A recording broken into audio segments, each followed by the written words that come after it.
So actually, first question comes from a Sky colleague and a former teammate of yours, Jamie Carragher. I spoke to him not so long ago, a couple of hours ago, and he said, ask him if he's the best player in training, or the best passer, rather. The best player, no? The best passer, I wouldn't say I am the best, but I still can kick the ball. I enjoy it. I can't refrain that. Yeah, so that came up in the press conference, that you're quite involved with the players, you train with them, you play in the small-sided games. Does that actually help in terms of working with them?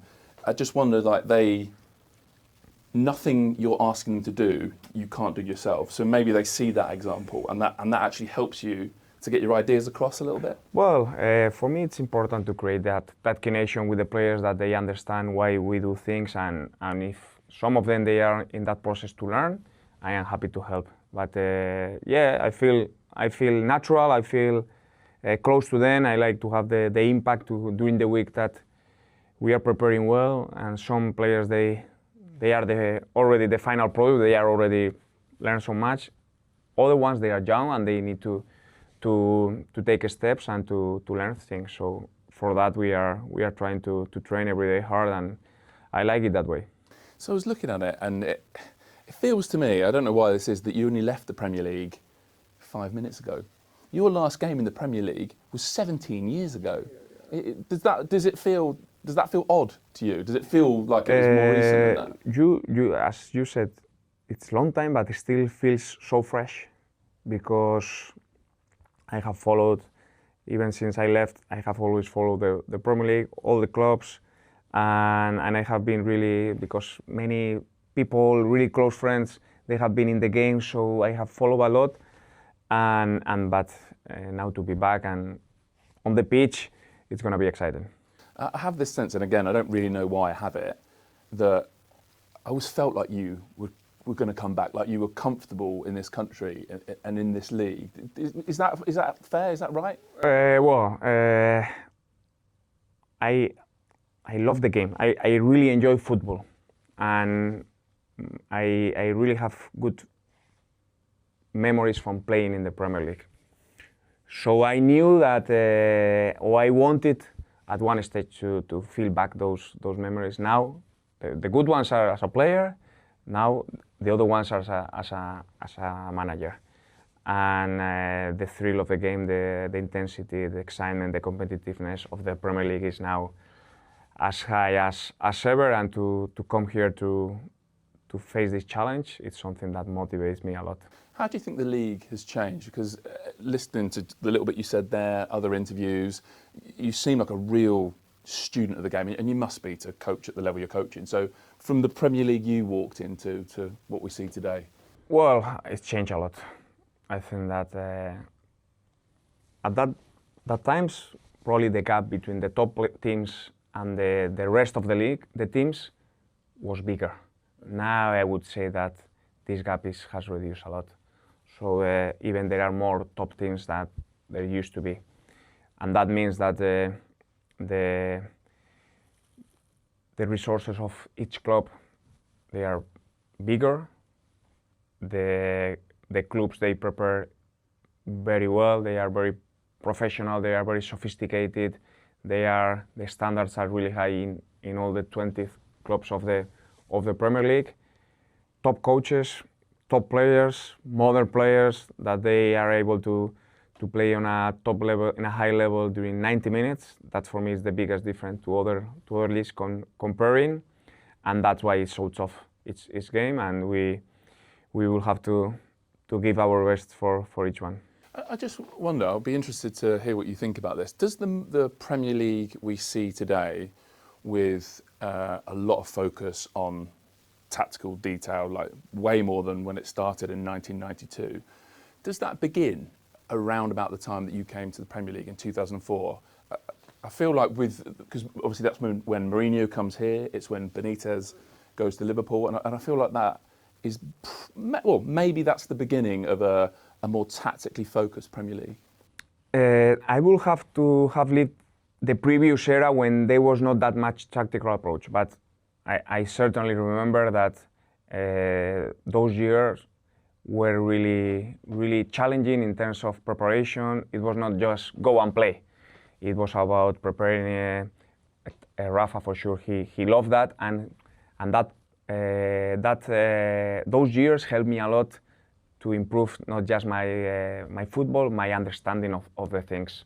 And for sure, we were facing against the Chelsea of Mourinho, that they were really top team. Mo was in a great moment at that time, and it was very fascinating to prepare each game for playing against Chelsea.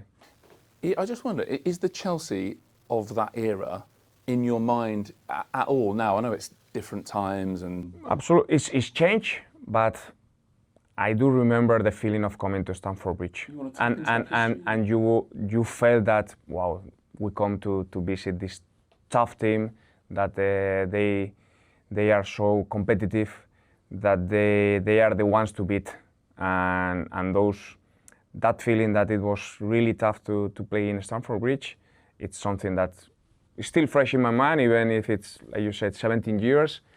But yeah, it takes time, but it will be great to have this feeling back again. Yeah, and another thing that you seem very focused on is adding to the experience and the leadership within your group. And that's something, if you look back at that Mourinho Chelsea team, that had that streak of leadership right through it. As you said, it's very difficult to compare because it's 20 years ago and now. But yes, we need to above the football qualities, above the tactics, for me is the soul of the team spirit. If we are able to connect, to have this good energy that we share, this is a process. It's not in one day you create that, but we start feeling it and we start enjoying it. That will be for me the strongest force and strength of this team. That's an interesting one though. How does a manager create a soul? That feels like something that is beyond the training pitch. Yeah, but sometimes it's to have the focus and to create dynamics and to create this, to put that.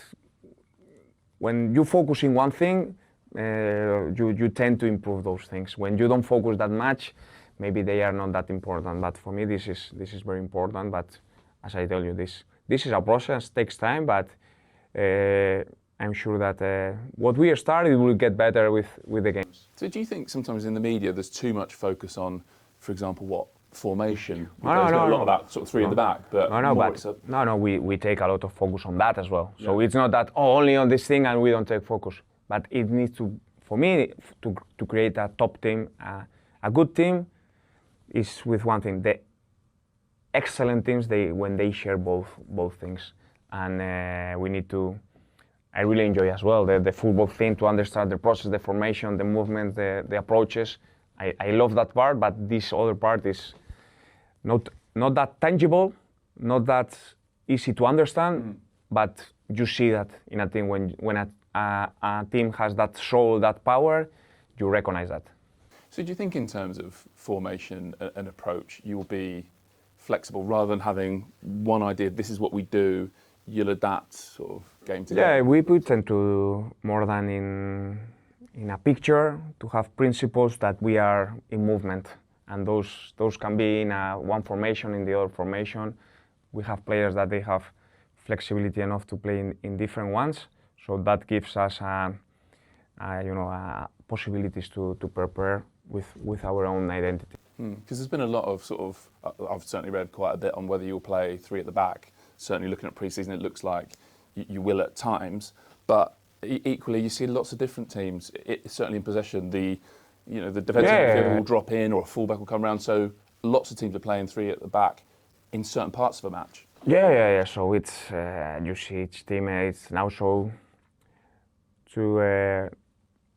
but it's very sophisticated now to prepare each game and to know what they're gonna do, because each team they prepare so well. They are so talented, the coaches, the players as well. So they are flexible, and to expect just one thing probably is not enough. You need to have more options in your in your pocket or wherever. Yeah. What makes you so sort of curious and hungry to want to keep doing what you do, to keep sort of operating at the top level. I've certainly listened to sort of top players, had the career that you've had, and the hunger to keep sort of testing yourself, to keep exposing yourself to this level of scrutiny. It's not there in every top player, but obviously for you to be sat here, it is there in you. As I've said before, I love the football, I love the game, so I try to enjoy it in every circumstance. And now I'm here, I'm motivated. It's something that is in my guts to be part of it. And when I have the chance, I go 100%, giving my best. I was now for 6 months without team. I was so relaxed. But once I feel it, I say, yes, I like it. I start thinking, yes, I like it. Come on, let's go. And then I go full commit with, because it's I guess that it's in my veins since I was a child. I enjoyed it as a player. Now I am enjoying it as a coach. So there was no time during that 6 months where you thought, yeah, I've proved enough. I could get used to this. No. It was okay. I use my time. I'm not in a rush, and whenever something comes that I feel it, that it doesn't come out of my head, I know that is the right one. So how do you get the best out of that? Let's say you start with it, but João Pedro, Cole Palmer, Morgan Rogers. It seems, just looking at it, with, for example, João Pedro's ability to drop deep and get on the ball, Cole Palmer's vision, Morgan Rogers' movement. That seems, just to look at it from, I'm not a coach or anything, but that their different qualities seem to work really well as a three. Yeah, we are thrilled and we are so happy with the squad that we have built. Not just these three players, other players, but we have found a good balance in terms of the squad, in terms of qualities, in terms of personalities, in terms of different stages. And these guys, they are young, but they are mature. They know what it takes to compete in the Premier League, and they will be key to have a great season. How? They need to feel it. They need to have this flow. They need to enjoy the game for sure with responsibility, knowing what the team needs. But the better they feel, the better we will play. How do you get the best out of Morgan Rogers? He's obviously had an incredible rise over the last few years, but is he going to have to adapt? This is something I actually spoke to him about. Again, I'm not a coach, but Unai Emery's style of football seems to create a lot of transitions, and he's a great ball carrier, and Emery's football gets him in those situations quite a lot. Maybe your football's a bit more possession-based, a bit more methodical, and he'll have to change a little? Our game is whatever it takes. So when we have to do transition, when we need to have good control, I think Morgan can do it, and all the rest players, they need to understand what it takes, because this is to be competitive. You have a plan, you have an idea, you have a style, but sometimes the game demands something different. Are you able to adapt to that and to be competitive in that momentum as well? If we are able to understand that and to do that, we will win more games. How have you found working with Cole Palmer, personality-wise? Different players, they need different connections, and Cole, for sure, he's very analytical. I think that he's smart. You need to give him his space to connect, but I'm really enjoying it because he's top talented, and with little he understands a lot. So it's been very, very interesting. Okay, lastly then, we've talked about it. You've been away from this league for a long time. Can't wait to get going? Can't wait. Can't wait to start on rolling the ball on Monday. Xabi, it's lovely to meet you. Okay, thank you. Take care. Great.